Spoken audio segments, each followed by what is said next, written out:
ఇక మనం చూసినాం నిన్న రేవంత్ రెడ్డి గారు మహబూబ్ నగర్ లో మీటింగ్ పెట్టిండు, ఆడ అడగోలు మాటలు మాట్లాడిండు. ఇక నోరుంది కదా అని గంపగయ్యాల లెక్క ఒర్రుడు తప్పితే అందులో విషయం ఏం లేదు. అయితే ఇవాళ రైతన్నలకు, తెలంగాణ వ్యాప్తంగా ఉన్న రైతన్నలకు తెలవడానికి నేను ఒక విషయం చెప్పదలుచుకున్నా. ఎప్పుడైతే ఆంధ్రప్రదేశ్ ముఖ్యమంత్రి చంద్రబాబు నాయుడు గారు, రేవంత్ రెడ్డి గారు ఆ ఇద్దరు కూడా ప్రజాభవన్ లో మీటింగ్ పెట్టుకున్నారో ఆ తర్వాత ఇమీడియట్ గా పోయి చంద్రబాబు నాయుడు గారు నేను గోదావరి నుంచి నీళ్లు తీసుకొని బంకచెర్ల నుంచి తీసుకుపోతానని ఆయన ప్రకటించిండు. నాకు అర్థమవుతున్నది ఏంటంటే ఇది ప్రజలందరూ కూడా నిశితంగా గమనించాలి. ఆ ప్రజాభవన్ మీటింగ్ పెట్టుకొని రేవంత్ రెడ్డి గారు చంద్రబాబు నాయుడు గారికి బ్రీఫ్ చేసిన తర్వాత చంద్రబాబు నాయుడు గారు ఈ బ్రీఫ్డ్ మీ అని చెప్పి బయటకు పోయి బంకచెర్ల మొత్తం కూడా ఆ రిజర్వాయర్ కడతామని చెప్పి ప్రకటించారు. ఎన్ని టీఎంసీలు తీసుకుపోతారట? గోదావరి నదికెళ్ళి 199 అంటే దాదాపు 200 టీఎంసీలు గోదావరి నదికెళ్ళి తీసుకుపోయి అది కృష్ణా బేసిన్ కి ఇస్తారట, పెన్నా బేసిన్ కి ఇస్తారట. అంటే ఆంధ్రాలో ఉన్న మొత్తం అన్ని ప్రాజెక్టులకు వాళ్ళు నీళ్లు ఇచ్చుకుంటారు. మన దగ్గర గోదావరిలోకి వెళ్ళి 200 టీఎంసీలు ఎత్తుకపోతుంటే ఈ అవగాహన లేని మూర్ఖపు ముఖ్యమంత్రి చూసుకుంటా నిలబడ్డాడు. ఎందుకంటే ఈయన జుట్టు మరి బ్యాగ్ తో దొరికిండు కదా, ఈయన జుట్టు చంద్రబాబు చేతిలో ఉన్నది, ఆ చంద్రబాబు జుట్టు మోడీ చేతిలో ఉన్నది. కాబట్టి వాళ్ళు ఎట్లా చెప్తే అట్లా చేసుడు తప్పితే తెలంగాణ రైతుల గురించి ఆలోచన లేదు, తెలంగాణ నీళ్ల గురించి ఆలోచన లేదు. ఇది దారుణమైన విషయం. నేను ముఖ్యమంత్రి గారిని సవాల్ చేస్తా ఉన్నా, నిజంగా మీరు తెలంగాణ హితం కోరేటటువంటి ముఖ్యమంత్రి అయితే ఎందుకు ఉత్తరం రాస్తలేవు కేంద్రానికి? రాయొచ్చు కదా మోడీ గారికి, మేము ఒప్పుకోం ఈ ప్రాజెక్టు చంద్రబాబు ప్రతిపాదనని, కోర్టులో కేసు వేయొచ్చు కదా, ఎందుకు వేస్తలేవు?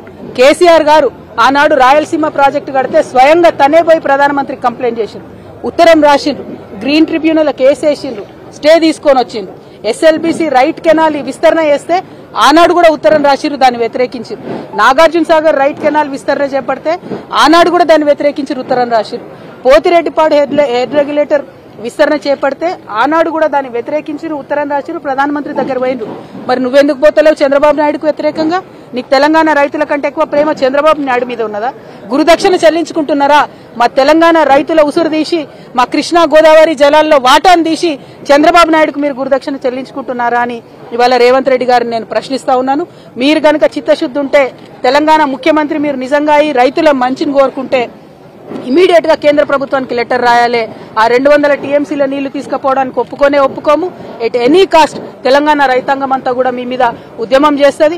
మీ చిత్తశుద్ధిని, మీ నిజాయితీని నిరూపించుకోవాలంటే ఇమీడియట్ గా మీరు కేంద్రానికి కంప్లైంట్ చేయండి, అవసరమైతే కోర్టుకు పోండి, ఆ ప్రాజెక్టులను ఆపండి. ఇక్కడ తక్షణ సమస్య మా నిజామాబాద్ పసుపు రైతుల సమస్య. మళ్ళా ఒకసారి మేము ముఖ్యమంత్రి గారికి హెచ్చరిక చేస్తా ఉన్నాం, మీకు మేము 1వ తారీఖు మార్చి వరకు సమయం ఇస్తాం, అంటే దాదాపు ఒక వారం ఉన్నది.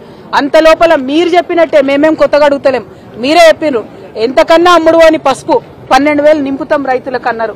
ఇవాళ 8,000 అమ్ముడు పోతే 4,000 ఇవ్వండి, 9,000 అమ్ముడు పోయిన రైతుకు 3,000 ఇవ్వండి, 11,000 పసుపు అమ్ముడు పోతే వాళ్ళకు 1,000 యాడ్ చేయండి.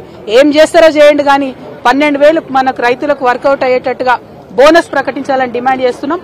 లేదంటే మాత్రం మార్చి 1వ తారీఖు నాడు పెద్ద ఎత్తున భారీగా కలెక్టరేట్ ముంగట రైతులందరం కూడా కలిసి మరి ధర్నా చేస్తామని చెప్పి తెలియజేస్తా ఉన్నాను.